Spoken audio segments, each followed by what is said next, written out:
You're listening to the Yoga Medicine Podcast. I'm your host, Tiffany Cruikshank. Our podcast brings you information and resources to enhance the therapeutic effects of your practice based on a deeper understanding of anatomy, physiology, and the integration of modern science and research with traditional practices and experiences.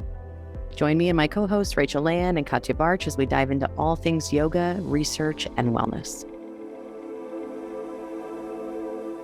All right, we are back and we are really excited because we have our live pranayama teacher training coming up. And so it inspired us to look at something kind of a little off to the side of that.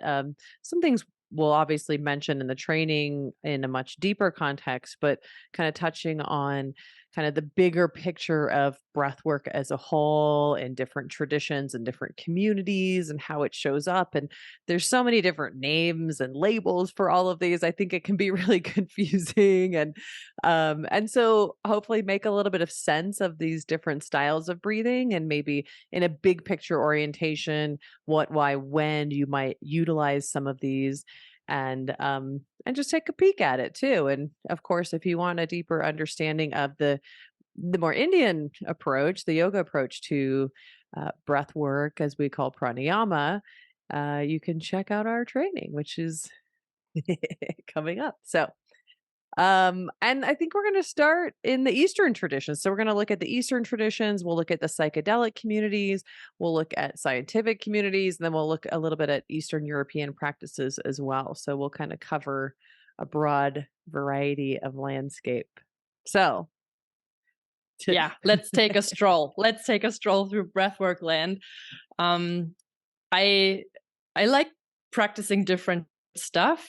But first, to me, it was a little bit confusing, like where different techniques came from or how the names grouped together. So I think it's a great idea for us to talk about that today. And let's start with the Eastern traditions, right? Like there's many of them, those ancient traditions that have been out there for a long time, coming from different countries. Do you want to hit it off with that?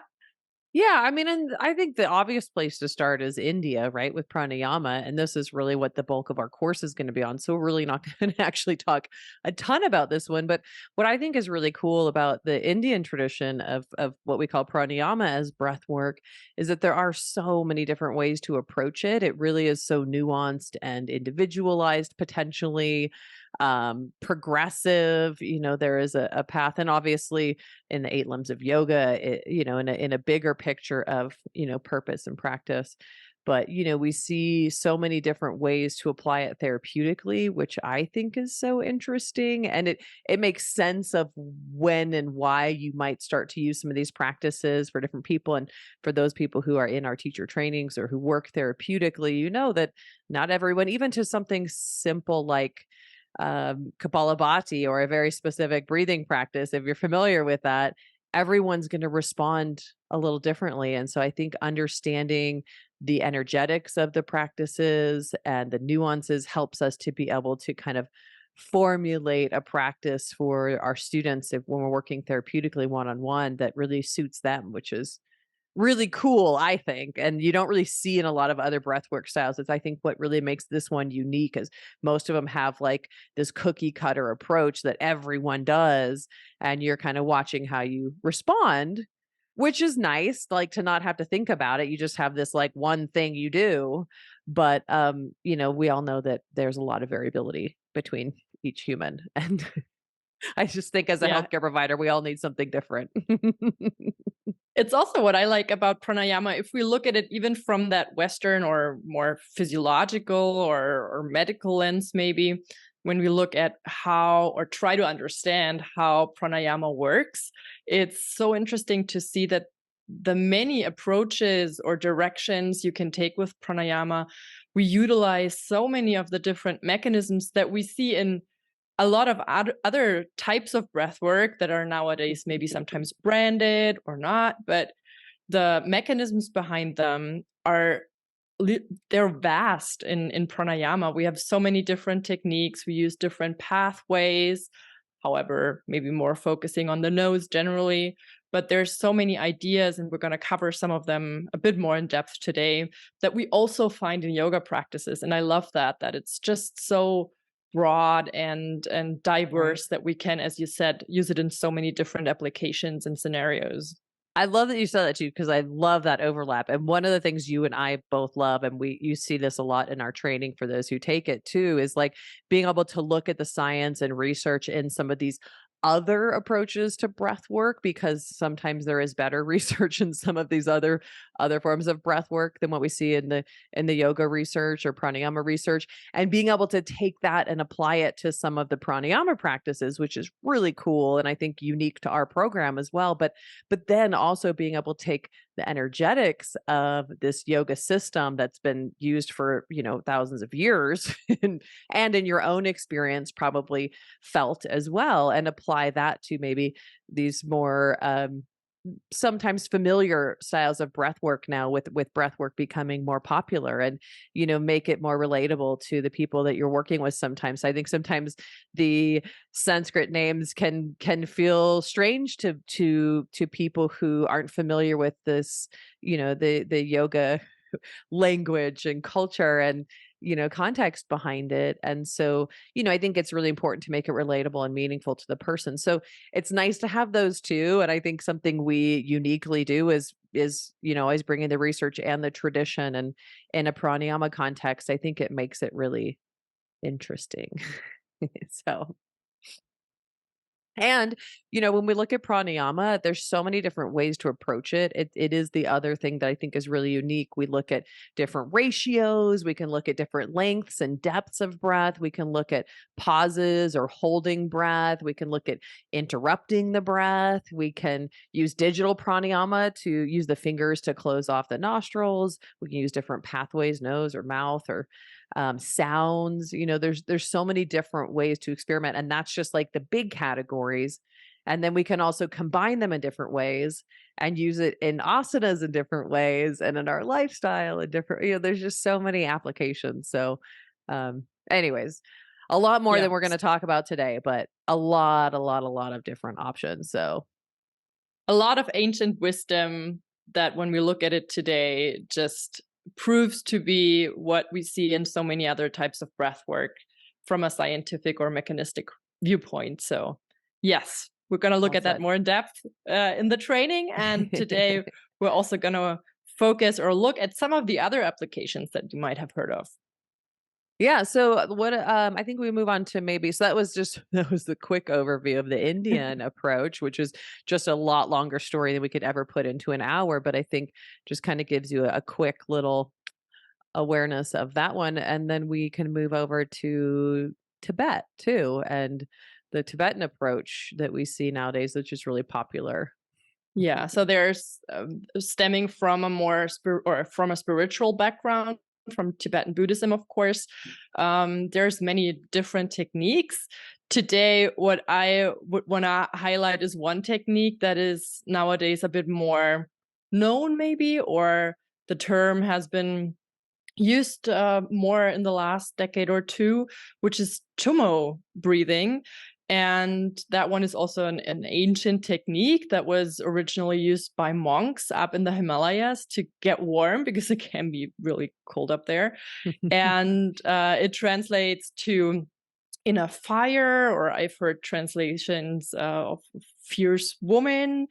Either way, it always is kind of related to warmth. It also uses visualization and has that, maybe spiritual, meditative background to it. And why we know it so well, or why it's better known these days, is because, of course, it's made its way to the West as well, like pranayama.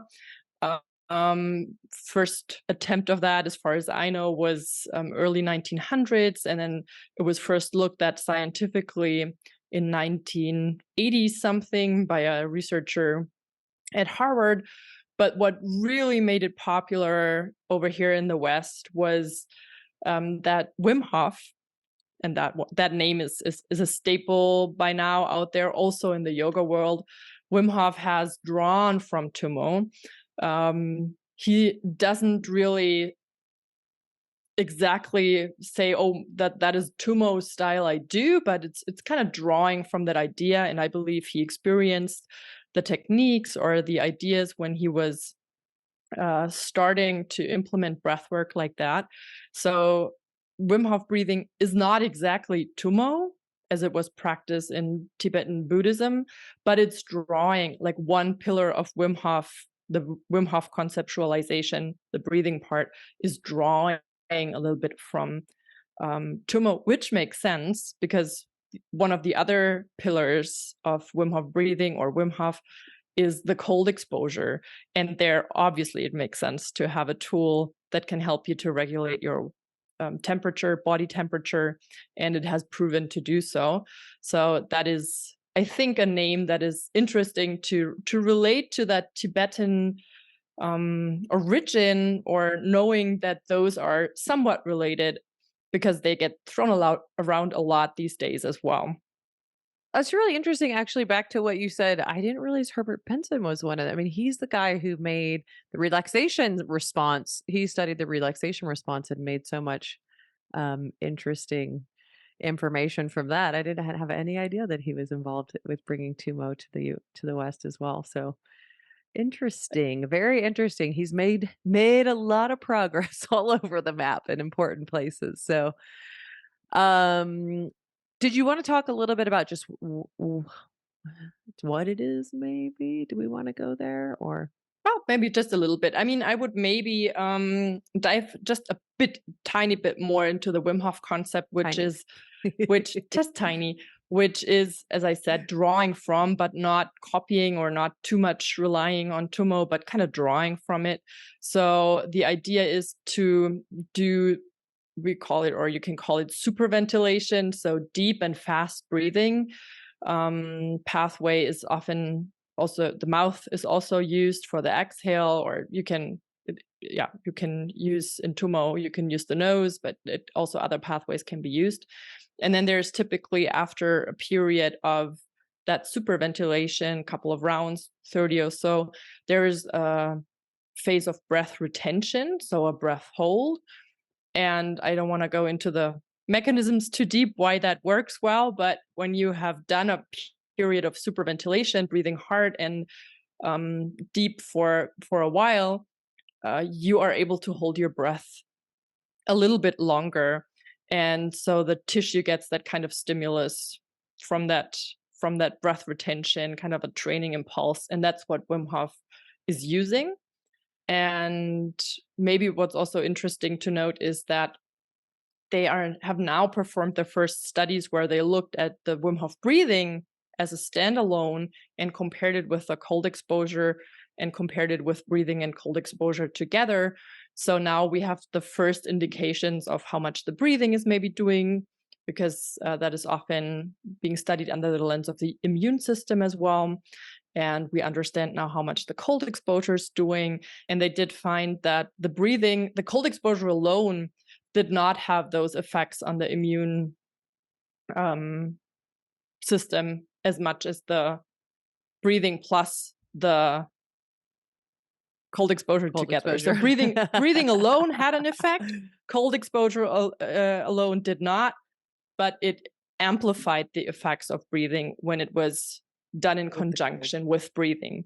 So I find that interesting because those disciplines or those modalities are are out there, are being implemented into the wellness realm a lot these days, and I like that they are looking at the combination of those modalities too now.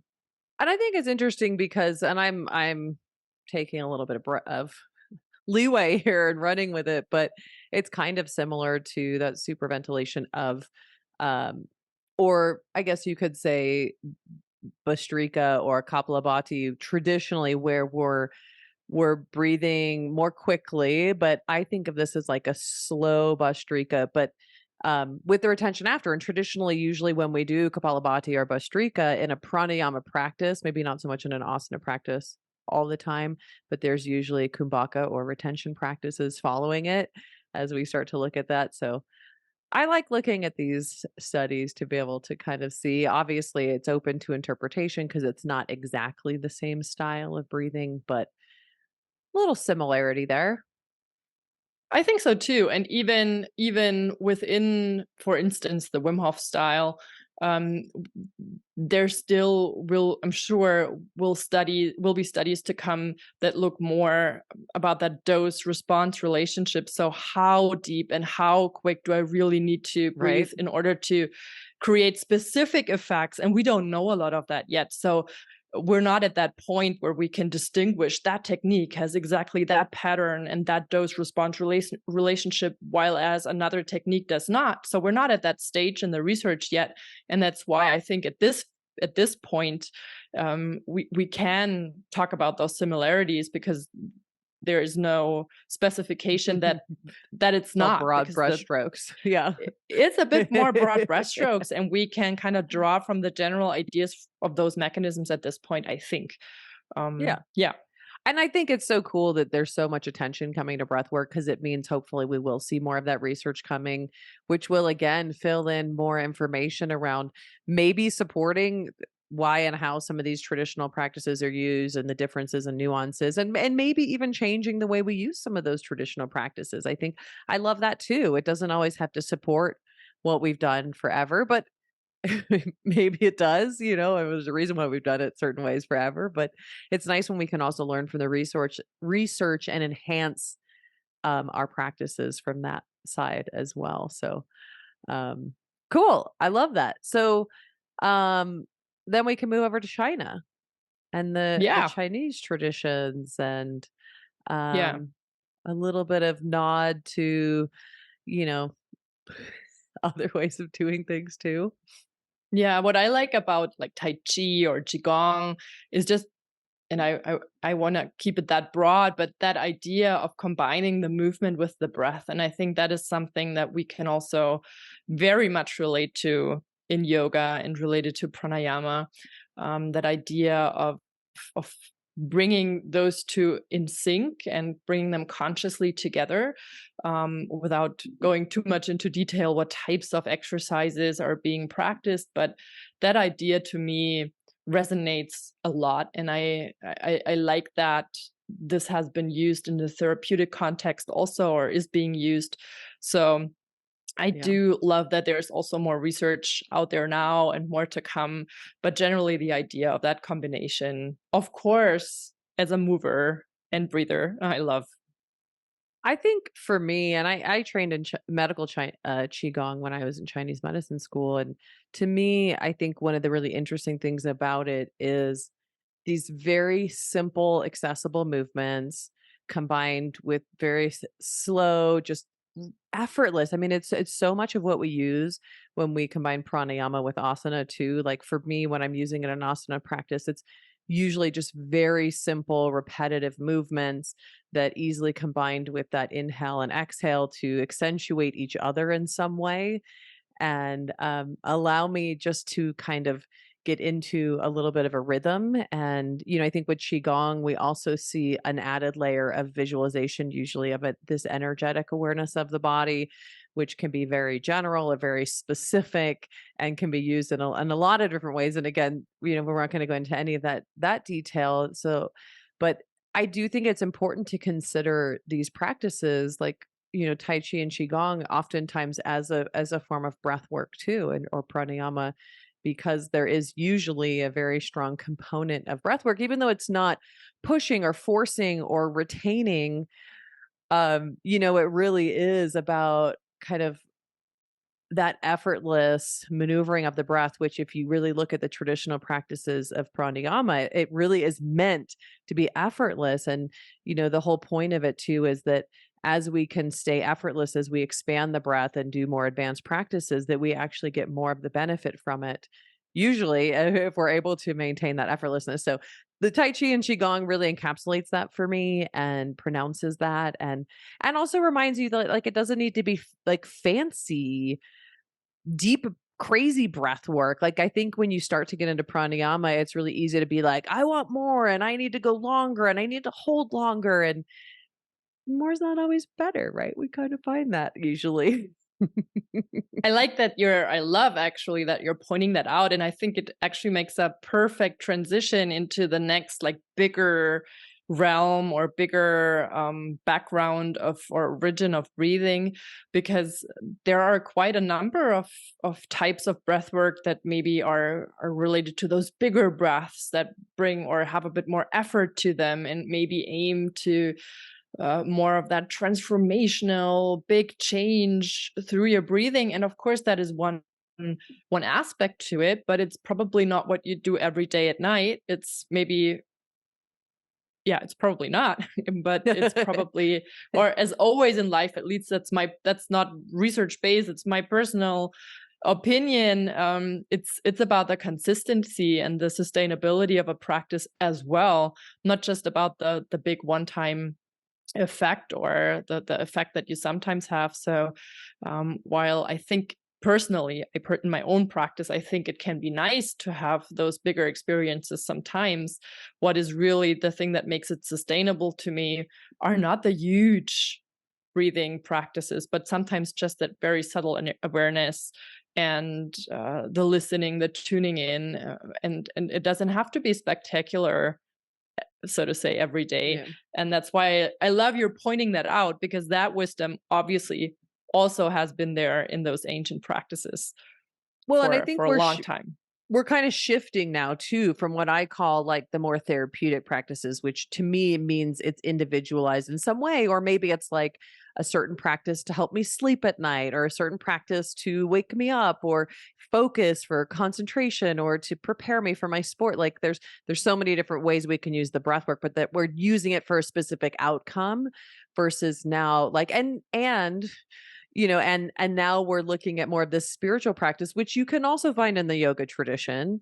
Obviously we're I think anyone who's ever looked at the 8 limbs of yoga is familiar with, a lot of the bigger purpose of yoga as well. But now we're kind of moving into this more like kind of spiritual context, almost psychedelic Yeah. shifting perspective. Yeah. And that's actually really the background or one origin of certain types of breath work, as you're saying, more having to do with like emotional releases or like personal growth and transformation, spiritual expansion, all those things. And their background or their origin comes like from the 60s, 70s. Back then, there was a lot of, or some activity at least, to research and to use LSD and other psychedelics therapeutically. And then that was banned, at least in the US. And because of that ban, some people who had used LSD therapeutically or had experimented with it, they try to find ways to have those experiences without those substances, and actually found that the breath was helpful in that context. And there are 2 names that are really important or have shaped that let's say the line of tradition. One of them being Stan Groff. He was he's also from the US, and he's one of those people who had used LSD therapeutically before and then kind of tried around what would work. And he ended up combining breath work, really deep breathing, for hours, sometimes in dark rooms with loud music, and that was then to be holotropic breath work. That is, yeah, the type of breath work that he came up with. And the breathing or the technique that is being used there, we now call conscious connected, or sometimes that's also called just connected breath work or circular breathing.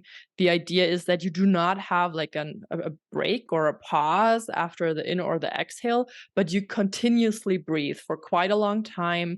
Some of the techniques that use a similar breath use the mouth as a pathway. Sometimes the nose is used, but oftentimes it's also the mouth to move even more air. And yeah, so Stan Groff and holotropic breath work really became an important pillar of that tradition or line of tradition. So I called it psychedelic communities, but yeah, that's just related to that background. And the other was Leonard Orr, also from the US. and around the same time, also 60s, 70s, he came up with rebirthing breathwork. He, so I read, sat in a hot tub or at least in hot water and experimented with breathing at the same time, and found that that kind of brought up birth memories and helped to process them. And so the idea was to go back to those memories of your birth through those intense breathing sessions and work through these. So really, yeah, personal growth, spiritual expansion, as I said, but not with a specific cultural background as maybe some of those Eastern or more ancient Eastern practices. So not really a cultural background, so to say, but a self-growth experience as basis for other breathworks also. But those two were kind of the first that used that type of breathing with that intention.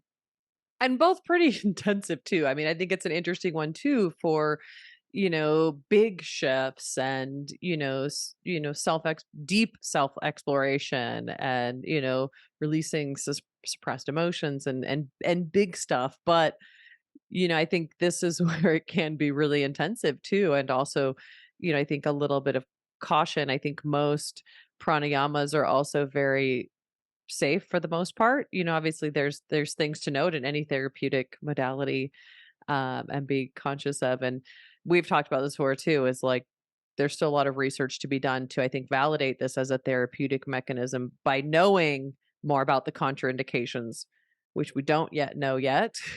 We know a little bit of some of them, but the holotropic one too, I think, is pretty intensive. And I don't know much about the rebirthing one. I'm not really familiar with the techniques that they use. So, but I know It's holotropic is intense, it or was it's known actually for being intense. that was just a short side note, personal story, which I still find super interesting. Before I studied sports science and was a yoga teacher, I was in the corporate world. I studied business, and I was on this week-long course for future managers. And we had a psychologist who led the training. So it was a lot about self-reflection and all that.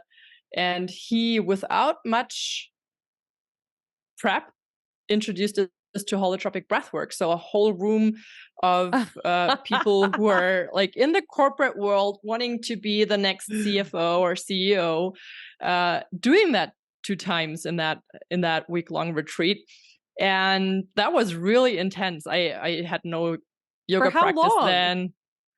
1.5 hours with each What? session. Mm-hmm. He taught it for an hour and a half to these people?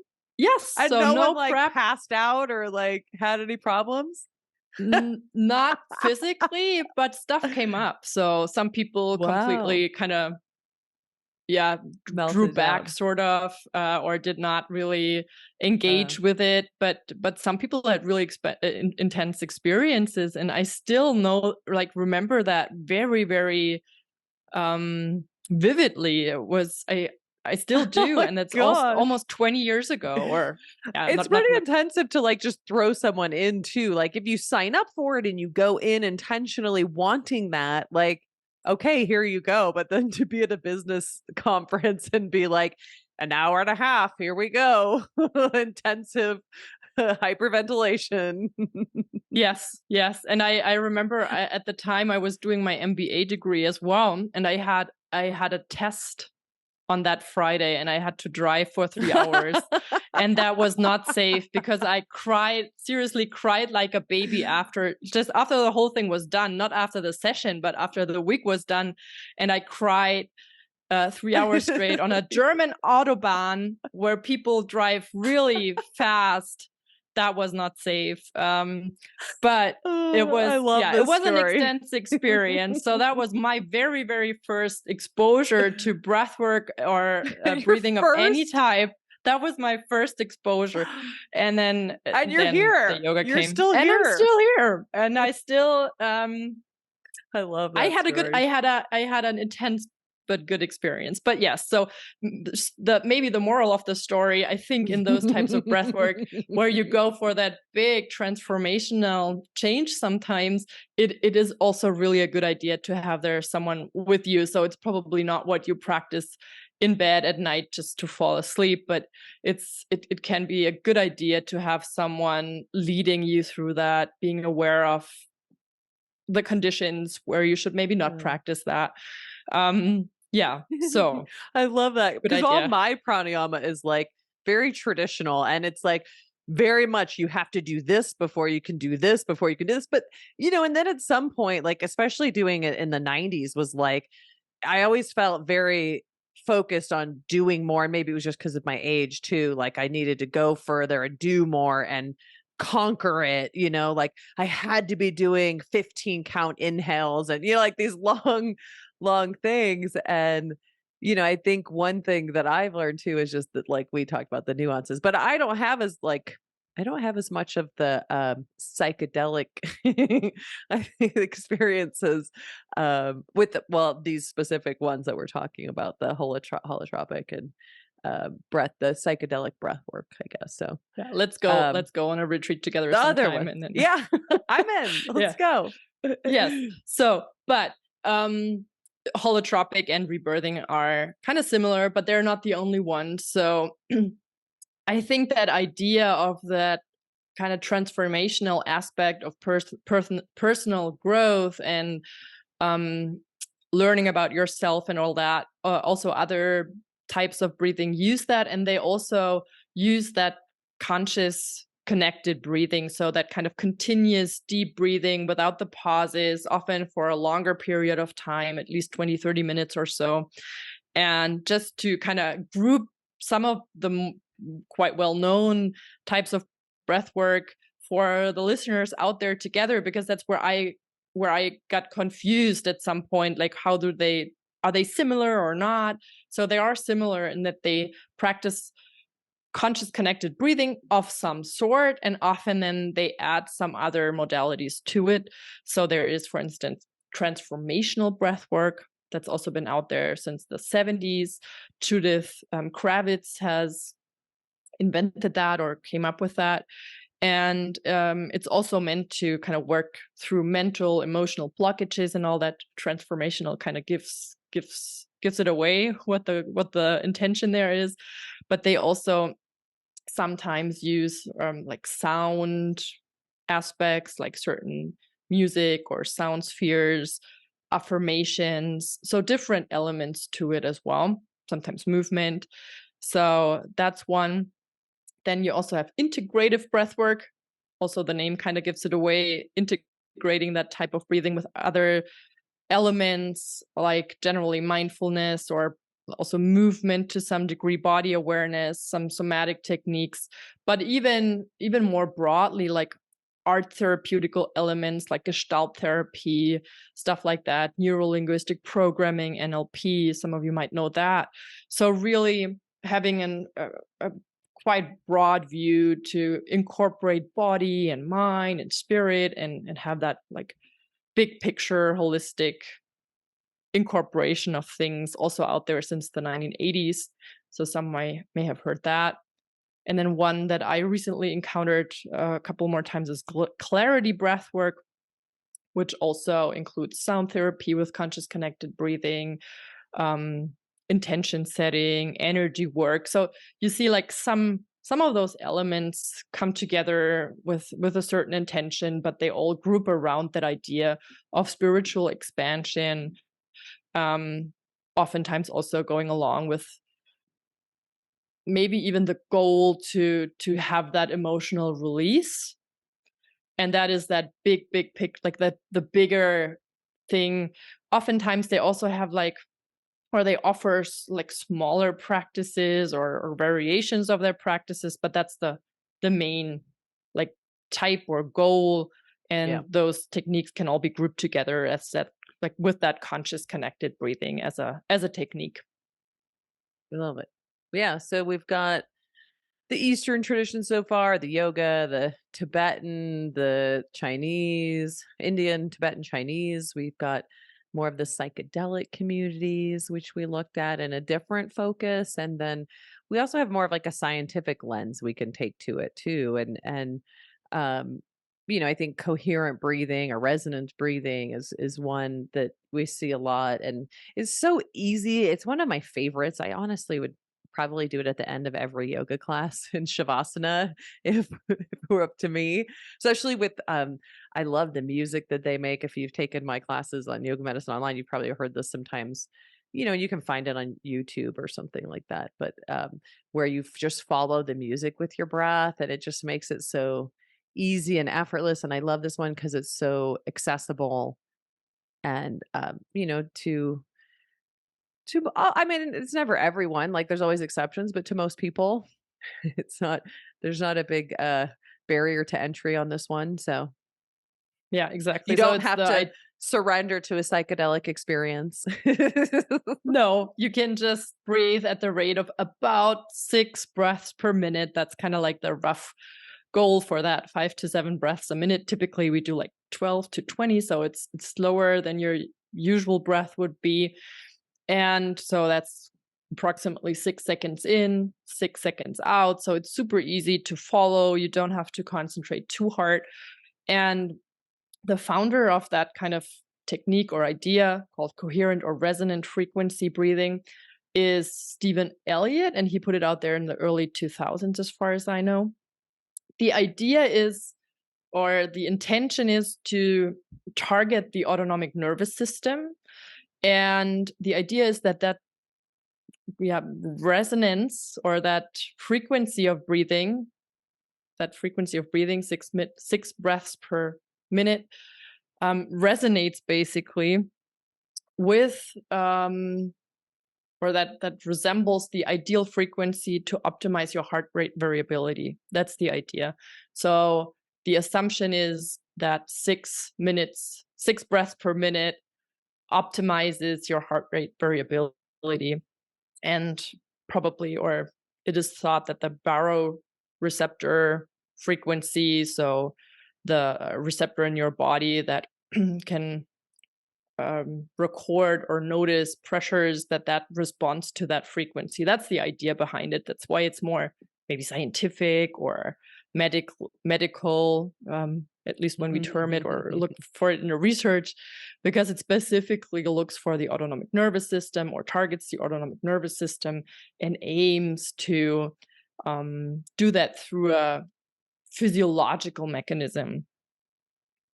I love this Yeah. one too because, like I said, it's just for me, and I guess it kind of depends. If you've never done breath work before, that might not be the same case. But for me, it really feels so effortless. It just can so easily segue into like maybe the beginning or of a shavasana, or maybe even the full shavasana.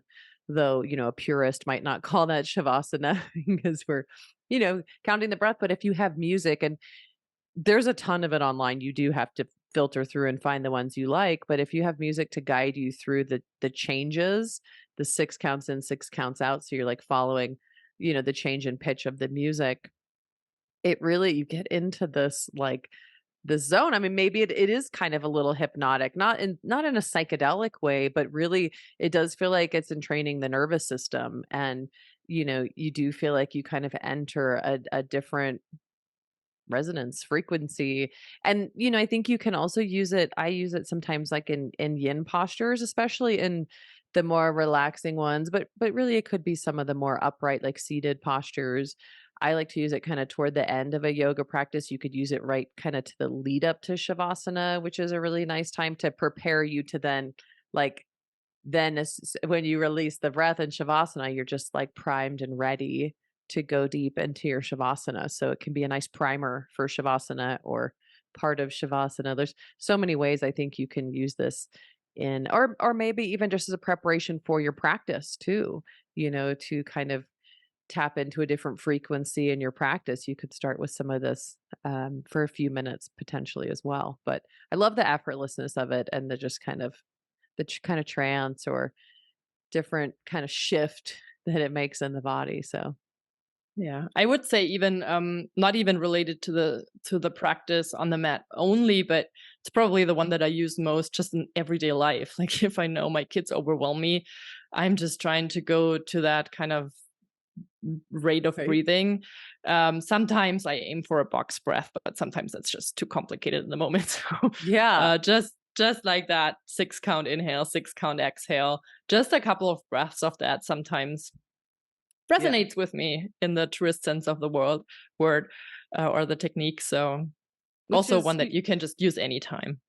Yeah, which is the Samavriti, we look at in the traditional practices, which is a very, again, simple and accessible and can be done a lot of different ways too. But yeah, a really nice one, I think, and to look at it both in the research as well as in, the traditional practices, I think makes it really interesting as well. Yeah. So, last but not least, we can look at some of the Eastern European practices as well, and kind of see that vantage Yeah. point. Yeah, because I think it's really important to talk about these too, because that type of origin or that pillar of breath work, so to say, has also found its way into the yoga realm. And I have a couple of books actually that specifically include that idea into the pranayama context or pranayama practice, yoga practice. So I do think it's really relevant to or interesting to have that background because we're using that in yoga, or it is being used in yoga land. So what is characteristic of those Eastern European practices? They also emerged starting in the 1950s, and the idea is the concept of hypoventilation, so breathing less. Breathing less will always be a function of your depth of breath and the rate you breathe in. So how fast and how deep you breathe. And the idea is not to just, I don't know, breathe really rarely, like say 2 times a minute or so, but the idea is to reduce the overall amount of air you're breathing. So you want to reduce the number of liters you breathe in a minute, basically. Um, and that has been used in sports initially, interestingly, by runners first. So they did stuff like breath holds while they were running at high speeds. And the idea is if you give the body less air, it will have less oxygen to use. And that is then being used as a training stimulus for the tissue to adapt to that. And so running was the first kind of sports application that was being used in, and a famous name in that context is Emil Zatopek. He was back then in the former USSR and a really, really successful runner who used that concept and played with it and, yeah, produced records and gold medals and whatnot with that. And then a little later, so in the 70s, that was also being used prominently by swimmers in preparation for the Olympics, which took place in Mexico at altitude. So where you also have less oxygen available. So they used similar techniques, swimming with breath holds, swimming with breathing less often, so that the body had to do without or with less oxygen. And the technique that has made it into yoga land, or that we sometimes hear these days, is Buteyoko breathing. Another physician also started to work with that idea in the 50s in Ukraine. So what is today Ukraine? Back then it was part of the Soviet Union. And he had more of a therapeutic context. Maybe he applied that in with asthma patients, and also wanted to eliminate the deep breathing, but not only the depth, but the mix of depth and rate. So the idea is, like, when you usually breathe, as I said a couple of minutes ago, you breathe like 12 to 20 times a minute, and typically with an average intake of about half a liter. Sorry if I cannot translate that into American, but the concept is you will get the Perfect. idea. So that would make up for 6 to 10 liters per minute that you breathe in air. And the idea in Buteyoko is to breathe less than 6 liters per minute. So just breathe a lot less overall per minute to deprive the body of oxygen. And these days, this is also a very, yeah, interesting idea. It's being used a lot in sports also again. So in running, you try to breathe less. There's now concepts like oxygen advantage you may have heard of by Patrick McKeown, also a popular name in the breathwork or breathing realm, and they're drawing from that idea of breathing less, and that comes from those Eastern European countries and that context of sports originally. Love it. Yeah, and of course also something that we, in part at least, sometimes practice in yoga. Breath holds are something that we use, so some elements of that also we can find in the yoga practice again, or in pranayama.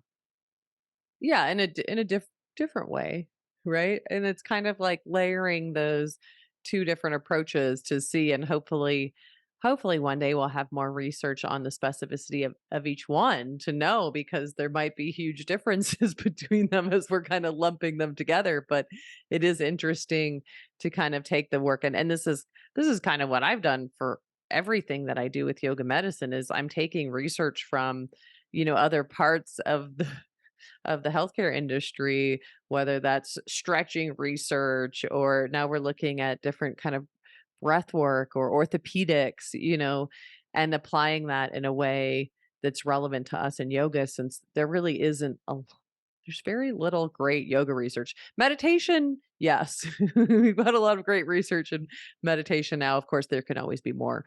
But I think it's interesting to learn from all of these and pull them together, and then kind of see them as a whole, be able to look at the Eastern traditions that have been around for so long, and then kind of the newer traditions, the psychedelic, the scientific, the Eastern European, which are all relatively new. They're not brand new, but they're relatively new in relationship to the Eastern traditions that have been around for hundreds of years, maybe thousands of years. And now these that have been around for a few decades, or, well, I guess that's more than a few decades.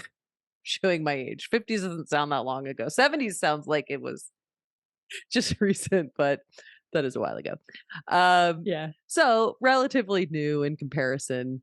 And looking at how they relate, how they differ, and hopefully one day being able to kind of see more, and now we're starting to see it in sports, like, and you mentioned a little bit as well, and I know it's also becoming really popular to use breath work as a way to induce recovery, that parasympathetic response, even just simple like diaphragmatic breathing or slow, deep breathing or samavriti, whatever that might be. There's a lot of different strategies, but to use specific breathwork protocols to induce that parasympathetic state, or others to induce that sympathetic state to prepare you to go out and perform. And so whether we're talking about sports or performing in daily life, at work, focus, concentration, sleep, performance,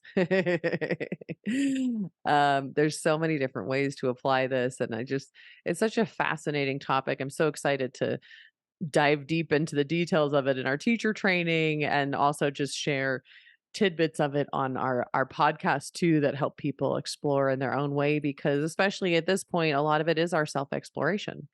So, we use what we know from the research, and then most of all, we use our own experience to see what's most helpful for us. So I love Yeah. this. I also hope that just having that, just a bit of an overview, what kind of characteristics those different origins have, make it easier for people to, take a look at the research and kind of have a conceptualization of different types. Like there's those bigger, intense breathing types, and then there's stuff where we want to breathe a lot less. And I think sometimes that gets confusing, because if you stumble across some research on one of them, it might sound like that is the one and the truth. And there's just so many different types. And I love having sort of a map or a landscape to stroll through. And of course, what we discussed today is not extensive. There's other traditions too that focus on breath. In Hawaiian traditions, the word ha, or the part of aloha,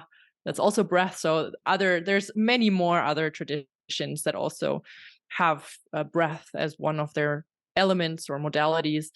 But I do hope that this landscape that we strolled through today gives a bit of a conceptualization for people to look at things and to sort them in their brain, maybe. Yeah, and see how it fits together, whether you're a teacher, looking at how they interrelate, or whether you're someone looking to practice, and maybe this helps give you an idea of a place you might want to start, depending on what your goals are too. So a nice little stroll through the pranayama or the breathwork landscape. I hope that it's been helpful. As always, let us know if you have comments or experience or questions. We love hearing from you guys. And if you want to join us, you can check out our pranayama teacher training coming up very soon.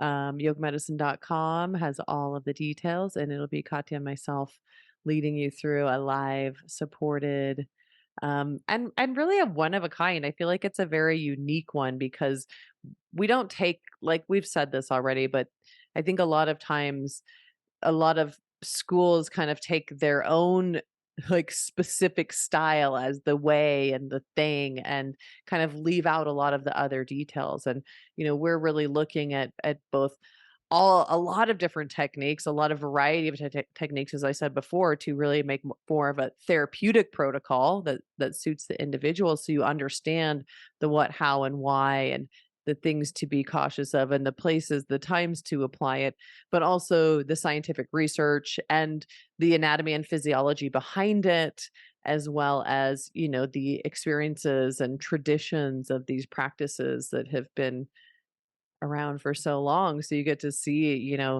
the different levels of respiration. You get to see the breathing mechanics and the anatomy of respiration. You get to see the physiology and the biochemistry of respiration. We get to see how the nervous system is involved. And then we also get to layer in a lot of the traditional techniques and nuances and uses and therapeutics, and obviously teaching modalities. So there's a lot there. And did I leave anything out? I think you painted the picture nicely, and I cannot wait to share all of that with you guys out there. So check it out. Otherwise, we will see you next time on here and share some more tidbits with you next time. Thanks for joining us. Thanks for listening to Yoga Medicine. Bye. If you like the show, please be sure to subscribe and leave a rating and review on Apple Podcasts or wherever you listen to podcasts. And if you got something out of this episode, please spread the word and share it with a friend. You can find more information, articles, trainings, and classes at yogamedicine.com, or check us out on social media as Yoga Medicine. You can also email us at info@yogamedicine.com. Thank you for being a part of our Yoga Medicine community. We look forward to seeing you again. The content of this podcast is not medical advice and is not meant to replace medical care. Please consult your healthcare provider to determine what is best for your unique healthcare needs.